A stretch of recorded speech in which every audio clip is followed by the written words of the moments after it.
Hi, so if you're watching this video, you've seen the thumbnail and you know what the end result looks like, but I just want to take you through a little bit of the process. So the lining for this dress, which is showing up a lot brighter on camera than how it actually is. Oh, there you go, that's closer to the color that it actually looks like. I have less work to do with this because this is already a lining to a skirt, a crochet skirt, that I had made and then realized the crochet skirt, the length on the inside, even though I was going to join them at the waist with an elastic, their widths were uneven to a point that the elastic wouldn't fix. So I had this already done, meaning that the lining for the skirt of this dress is practically already done except for attaching the outer layers.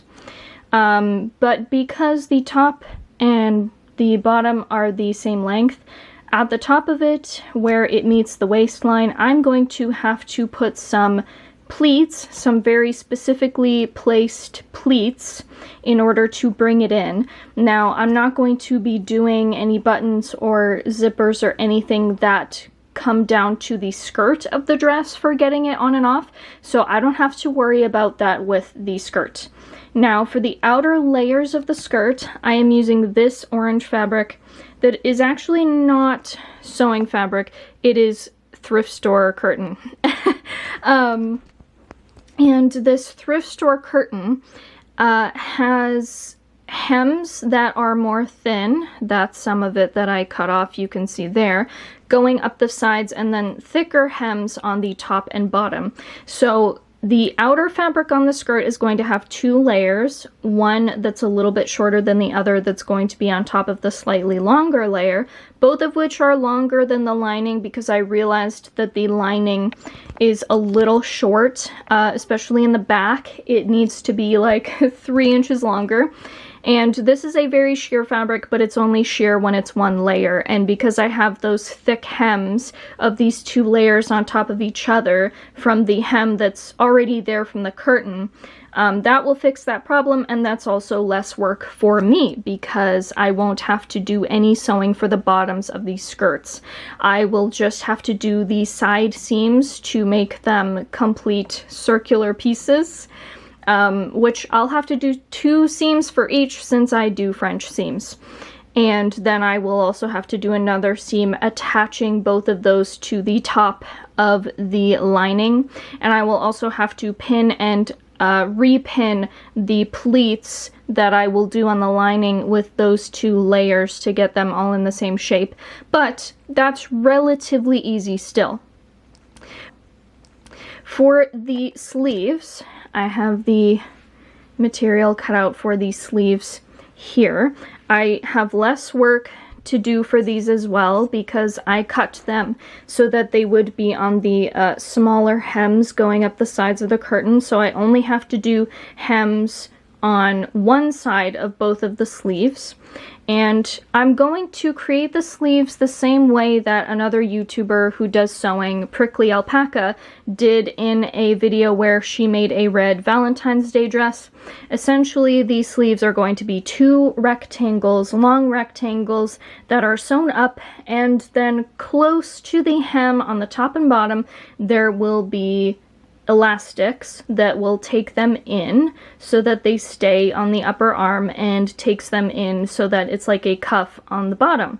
And those elastics needs to be hidden by some sort of makeshift bias tape, which was the reason for cutting these pieces out. Now, because of the fact that that's kind of thin, that I may have to hand sew because I think the sewing machine is going to give me a little bit of grief about that. So we'll see, but I know that I do have elastics in my sewing stash of different widths and different lengths, and I do have one that's pretty thin that should fit in this not bias tape, but we're pretending it is. So I am going to do those sleeves and the skirt before I move on to the bodice. So you'll probably in the next clip see all of this completed, and then I will explain my plans for the bodice after that. Okay, so I have the foam that I'm using as interfacing for the breast cups cut out, and some pinning for some other pieces. So I'm going to show you a little sketch I did of the dress here just to give you an idea of what I'm doing. So you can see the skirt with the pleats in it and the sleeves that I already did. So the cups are what I'm going to be working on before the rest of the waist, but the iridescent fabric that is over top the middle piece in the waist is going to be folded over in pleats, and then those pleats are going to be tacked down, probably with some embroidery thread. I don't have a lot of orange embroidery thread, so that might be a problem, but let's not think about that for now. We'll cross that bridge when we get to it. So the sleeves and skirt are done. The sleeves turned out pretty much perfect, so there's no worry there. Just to show you, the elastic on one end is smaller than the other because that's the end that's more like a cuff. So that went well, but with the skirt, I've run into some problems. So the waistband is fine. It worked out exactly how I thought it would, but the two layers of the iridescent fabric have too much of a gap. You can see here is the shape of the skirt, and I'm just gonna get up to show you.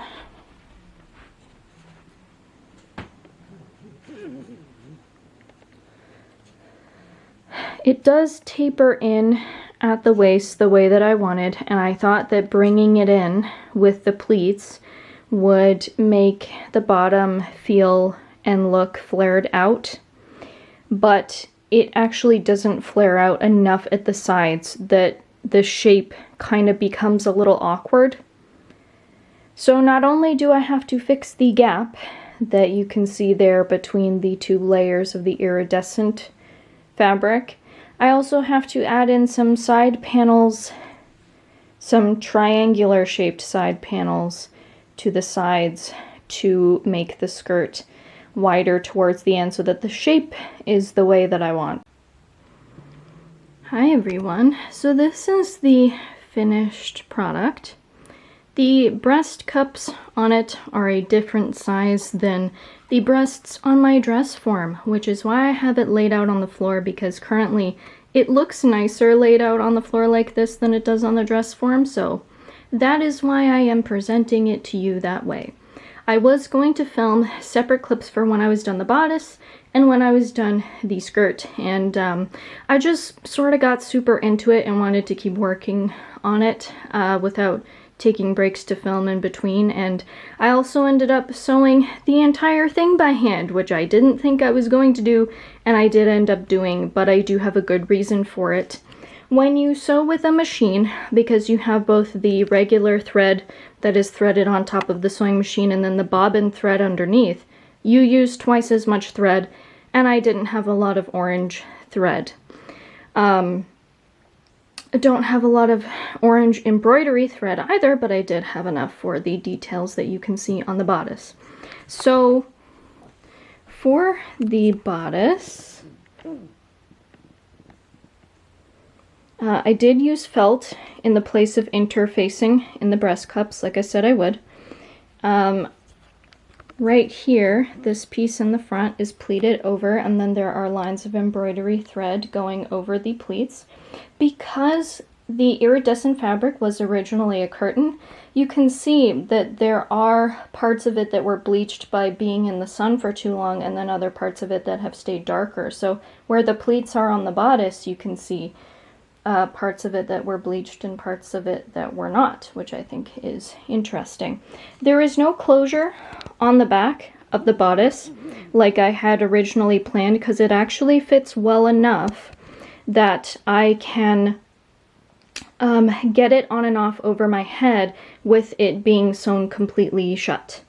The breast cups are a little small, and because I don't have boning or anything in there, they're not structured enough to hold up my boobs. And so I would need like a good strapless push-up bra underneath to actually wear the dress out of the house and not worry about it slipping, and I don't have a good push-up bra right now. But I also am on a medication that has caused weight loss, and that weight loss has not stopped. So rather than go and buy a push-up bra that is the size I'm at now, I should just wait until everything evens out a little bit, and then I might not have to make any further alterations. So we'll see. With the skirt, I did create loop to make it so that the gap between these layers here on the skirt would disappear and it would all be the same length. And because the skirt did gather the way that I wanted to, or at least look the way I wanted to with the way I gathered it at the front, it didn't fan out enough, so I did have to add 4 triangular panels on the sides to make it open up a little bit more, and I like the way that it looks. I sewed those on with French seams. So that is the dress. Like I said, the way that I did the sleeves was the way that another sewing YouTuber, Prickly Alpaca, did the sleeves on a dress that she made. But the overall shape of the dress is inspired by a Selkie dress, a red dress of theirs that was shaped a little bit differently than some of their most popular dresses, where the skirt begins right under the bust. This does not begin right under the bust.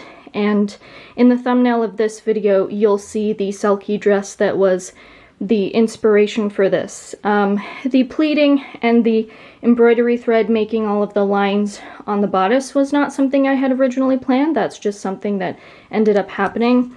The one alteration that I definitely think I will need to make, regardless of how this fits in 6 months to a year or whatever, is that the gap between the breast cups is a little bit too big of a gap.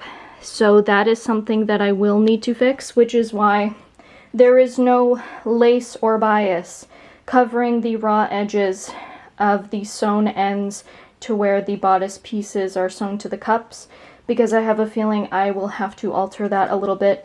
And I also don't have any lace in my sewing stash to spare to use for that right now, and because the dress fits for the most part but doesn't quite fit the bust, I'm not going to be getting a lot of wear out of it right now, so I'm not worried about adding that lace right now.